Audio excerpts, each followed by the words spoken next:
Hi, folks. I'm back for another movie review tonight. You know, the Mega Beast is back. Yeah, I decided to come back and do another movie review tonight. Oh, look at this. Look at these muscles, ladies. Ladies, I am the real deal. Before I do anything, I want to dedicate this YouTube webcast to all my brand new Twitter followers. You guys are fantastic. I really appreciate that you've followed me on Twitter, and it's fantastic. I'm starting to get a strong following on Twitter, and you guys are the best. Thumbs up to all of you people. Yes, I am weird. But you know something? I'm a pretty damn cool guy. Spidey is cool as hell, man. Look at my studio, man, with all my props and everything and, things like that. And I'm in a good mood, man. I've been drinking some.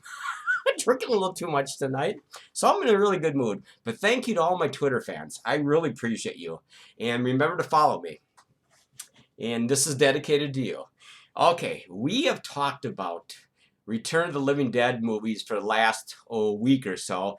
We reviewed Return of the Living Dead #2, #4 Necropolis, and of course #3 with Melinda Clark. But tonight we are gonna review the granddaddy of them all from 1985, Return of the Living Dead. Oh my God, folks! Let me get goddamn reflection off the mirror is driving me nuts off the ceiling. There it is. This is the Blu-ray version. Now, this movie is a classic from start to finish. There's the backside right there. This movie has like Leanna Quigley, Gulager, James Karen, Thom Mathews. Oh my God, this movie is so stupidly funny. This movie has found my way into my DVD player hundreds of times, along with the other, especially #2 too, which I really enjoy. I actually got a review on that on YouTube. Hey, don't forget to subscribe to my YouTube channel, folks. I really I kind of feel like Deadpool. I would really appreciate if you subscribe to my YouTube channel. I'm trying to get this thing off and running, and it's doing fantastic, and it's all because of you, and I really appreciate it. Now, this movie came out in 1985. Oh God, this movie is so fucking funny. This is so stupid. Like I said before, this movie is found my way into my DVD player so many times I can't even. I can't even tell you the number. Now, this movie, it basically starts out with James Karen and Thom Mathews. I think that's how you pronounce this, Thom Mathews. They're basically they work at this medical supply company, and I'm not sure what state it is. Doesn't really make any difference, does it, folks? Does it? Does it? Does it? It's all fictional anyway, right? Or is it? Is it? I think zombies are after me, folks. They're coming to get me. They're looking for my brains, man. And I have plenty to offer. Plenty to offer. That's the whole problem, man. If they attack my head, that could be like a meal for like 500 years for about 1,000 of them. Anyway, let's get back to the movie, man. I'm in a really good mood. That's because I'm hammered on oh, let's see. It says rum and 7-Up. I think that's what I'm hammered on right now. In fact, I'm gonna take a sip right now, just to fucking tell all you, just to piss people off, Oh, that's a good combination. Woo! Tastes mostly 7-Up, but mainly you get a lot of the rum. Anyway, let's start with the movie. Let's get off this hilarity and get to the movie review. Jesus Christ, I'm looking good. Folks, do you think I'm really looking good here? I really compliment this webcast beautifully. I mean, come on. Ladies, you got to give it up for Spidey. He is the Mega Beast. Okay, let's get to the movie review before I start to piss people off. This movie came out in 1985, of course. Approximately 31 years ago, maybe. And so basically it starts off with Gulager runs this medical supply company in some goofy state. James Karen and a whole bunch of other people are his employees, and Thom Mathews, of course.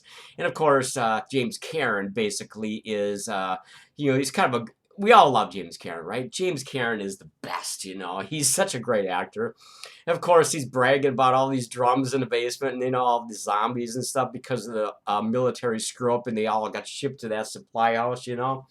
And there's like 3 or 4 barrels down there with zombies in them with the gas and everything inside the barrel. They're sealed basically, you know. They don't leak really until this idiot. Of course, he brings Thom Mathews down in the basement, you know, and he basically shows that he actually has those barrels in the basement. And so, of course, you know, idiot as he is, he basically slaps one. Of course, they wipe it off, and there, of course, there's zombies in there. Of course, Thom Mathews is freaked out, of course, and you know, and of course, James Cameron basically just slaps one of the barrels, and of course, that's how the movie starts. And so basically, all the gas and everything comes flying out, and it hits them in the face and everything. And of course, they get you know, they get knocked unconscious and. You know, they're basically on the floor for an hour or two. Of course, the tar man is in one of that barrel that they broke open, you know, so they're already infected. You know, they breathe in the gas, and of course, once you breathe in the gas, it's just a matter of time before you become a zombie! Oh, yeah, this is all so much fun, folks. You know, this is really one of my favorite movie series, at least 1, 2, and 3. You know, 4 was just okay. 5, Rage for the Grave, was kind of a letdown, but it has some moments in it, but stupid. Let's get back to number 1, the original classic from '85. So what happens is, of course, they call Gulager, who owns the medical supply house. He comes over, of course, and, you know, he's pissed off as hell that they actually tampered with the barrels in the basement. James Cameron in particular, you know, the manager of the medical supply house. And so, of course, you know, it's so stupid. You know, of course, everything in the medical supply house is coming to life, like the butterflies and the split dogs and everything. You know, this is so stupid. I should have reviewed this movie a long time ago. And of course, James Cameron and Thom Mathews are trying to kill everything, and you can't kill everything, you know. They're already dead as it is, you know. And of course, they call Gulager later on. You know, he comes on and finds out that those idiots released the gas into the warehouse, you know, and everything's alive in there, you know, like the skeletons and the butterflies, like I said before, and you know, the split dogs and everything, you know. It's a great movie, man. It's played strictly for laughs, and it's just pure stupidity, you know. I would have loved to have been in this movie. I would have just loved to have been one of the actors and one of the main actors in this movie, because this movie would have just been a riot to do, you know. You know, it's just played for just pure stupidity, you know, and it works effectively. This movie, to me, gets a 10, but I shouldn't be telling you my review right now, because I normally tell my reviews at the end of each movie. Duh. Sorry about that, folks. I'm a little intoxicated tonight. But, you know something? I'm doing a pretty good job. Hey, I got a surprise for everybody. You know who's going to be sitting in this chair in the next 4 or 5 days? Deadpool himself, the original new slinger from the TV or from the brand new movie on the big screens. Deadpool is going to be here. Can you believe that? I convinced him to come and sit in this chair and make a fool out of himself.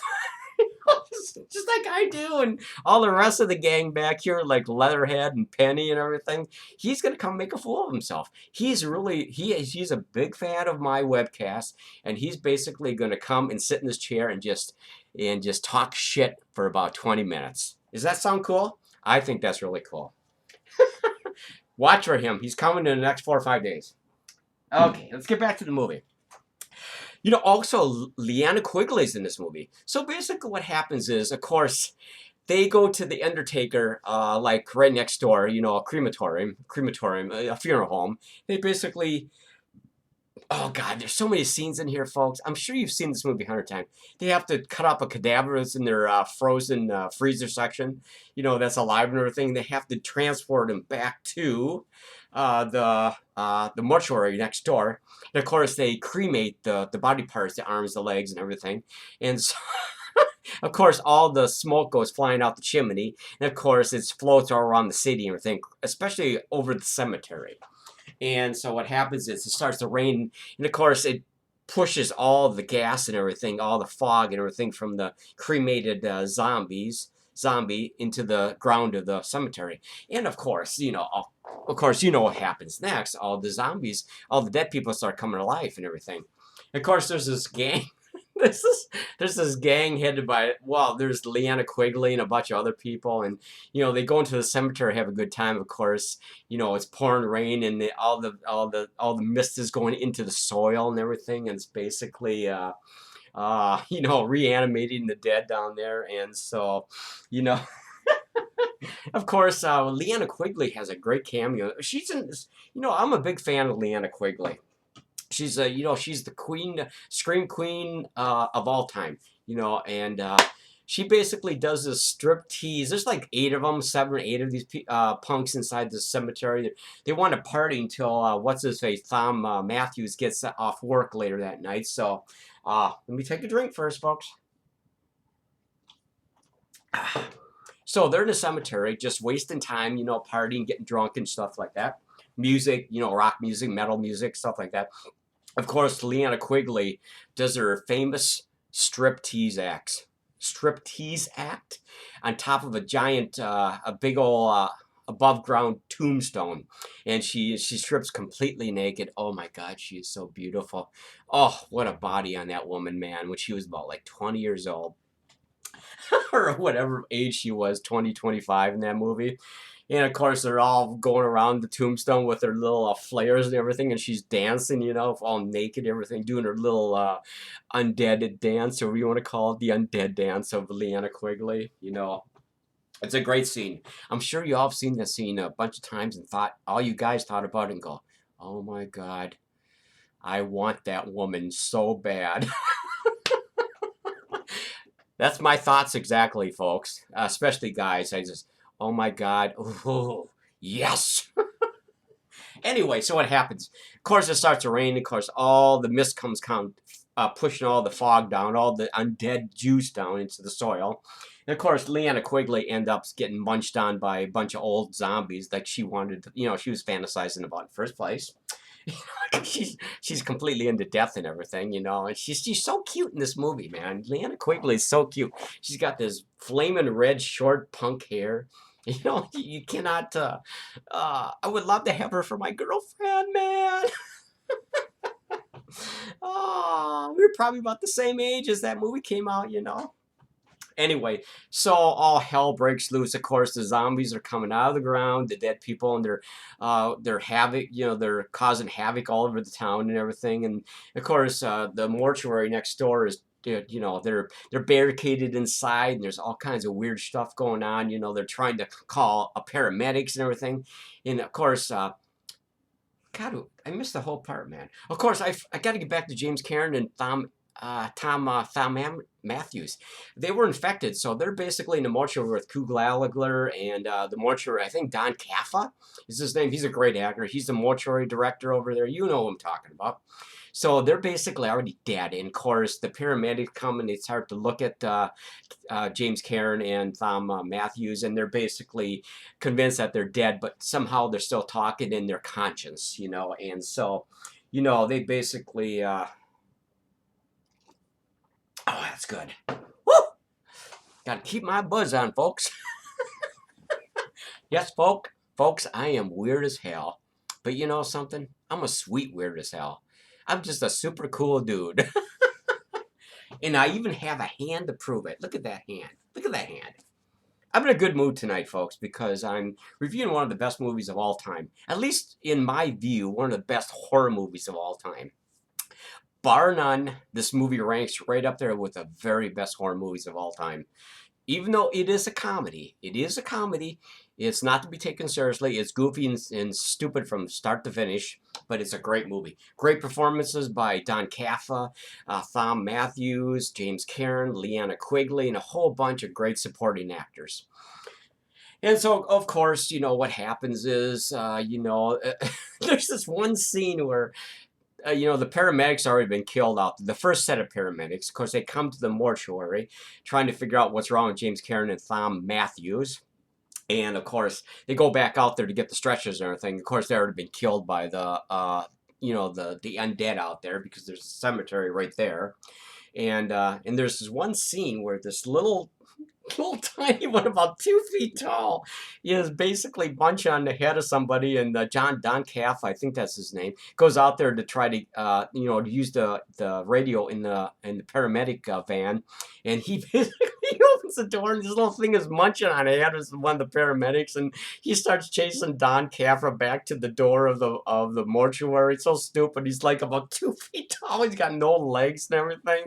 That scene actually is one of the funniest scenes I've ever seen in my movie. I mean, Don Calfa is so scared of this little 2 foot undead dwarfy type zombie. He's got a gun and everything, but he goes running with his tail between his legs, and he's basically like a little girly man. He barricades himself inside of his mortuary along with Gulager and all the rest of the people, and the whole movie is just stupid. What's really good about this movie is that James Karen and Thom Mathews slowly are infected, of course, like I said at the beginning of the movie. And they basically start getting sicker and sicker as the movie goes along. And they're already dead, of course. They're getting closer and closer to eating brains, and I have to give my performance, my thumbs up to James Karen in particular and Thom Mathews, because they start to portray undead, even though they're conscious, and they're basically, they're funny as hell, and of course everybody wants them to still be alive, but they're already dead, folks, and they're just slowly transition. Did I say that right? To the undead brain munching side. Oh my God, I gotta take a piss. Anyway, how long are we into this review? This is such a great movie. I could talk about this movie all night long. In fact, I might even watch this movie again tonight, folks. So the whole movie is so stupid, folks. It's just got so many great lines. There's a zombie that goes into the paramedic van. He uses the radio and he says, "Send more paramedics," with this, oh my God, it's so stupid. And it's just the undead are trying to get into the mortuary, the funeral home, basically, where everybody's barricaded in, maybe 7 or 8 people, and so it's a fight between the undead and the living people inside the mortuary, and so it's a very funny movie, man. It's very dark, very bleak, but it has a lot of humor in it. It's got great performances. It's great line. I think the script is outstanding in this movie. It's directed by Dan O'Bannon, of course, and great performances by everybody in the movie, just not the main people that I had mentioned tonight. So hats off to this movie, even though it's 31 years old. Like I said, I watch this movie constantly. Let's see, what else can we talk about? So many oh my God. There's one scene in there where it cracks me up. It was when, they call for help, of course, the local police department inside the barricaded mortuary funeral home. And of course, there's a zombie outside with the police uniform on, and one of those red. He's trying to direct all there's 4 or 5, 6 squad cars pulling up, trying to figure out why all their officers are being killed and injured at the funeral home and stuff like that. So they're basically just waving this stupid goddamn flare-like thing, trying to direct them to come in. There's hundreds of zombies in the woods that are right off the road, just ready to swamp on them, and stuff like that. So, folks, this movie is very funny. Now let's get serious. Let's put aside the alcohol. Let's put aside all the other little things. Folks, this movie is a classic. Now, a lot of people, I'm not sure if you haven't seen this movie, you should definitely add this movie to your collection. This movie has great acting, has a great script. It's stupid, it's funny, it's hilarious. It just makes fun of zombies and of course the living people, of course, and all the actors do a great job in this movie. Like I said, all them, even the lesser known actors in this movie, everybody pulls off their roles perfectly in this movie, just perfectly. It's. I like to look at all these these special features on the DVDs. it kind of updates everybody from 30 years from when this movie took place. And it basically they talk about what their experience was on this movie and stuff like that. You know, and I can only imagine just how much fun it was to make a movie like this. You know, unfortunately, this series has gone downhill. Of course, there was number 2, which I think is a pretty damn good movie, the follow-up. Number 3 would had Melinda Clark, of course, and Kent McCord and stuff like that, which I already reviewed, which is a pretty good movie, but it's grim and right to the point, and it's like a tragic love story. Number 4, Necropolis, basically had...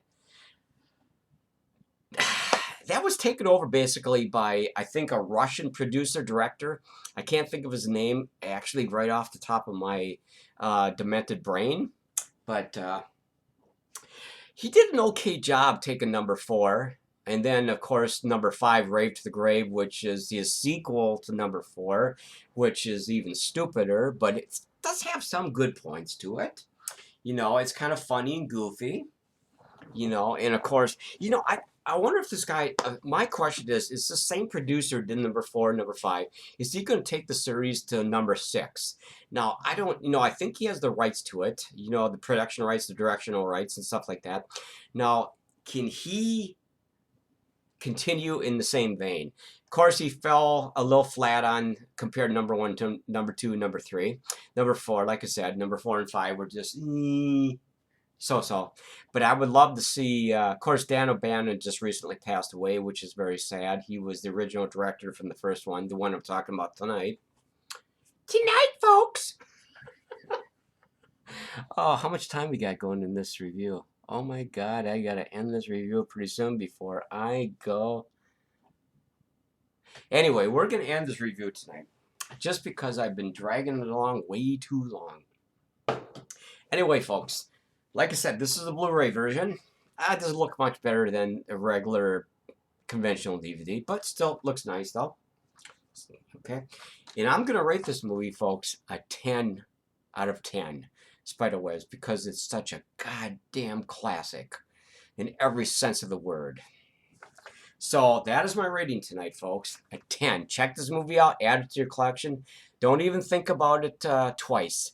If Spidey tells you it's a great movie to have in your horror collection, it is a great movie to have in your horror collection. I've been a big fan of this movie for 30 years. So we're going to end my review tonight, and I want to thank everybody and all my new subscribers and everything. So you guys take care, and we will see you on the next movie review, okay? Later. Behave yourselves.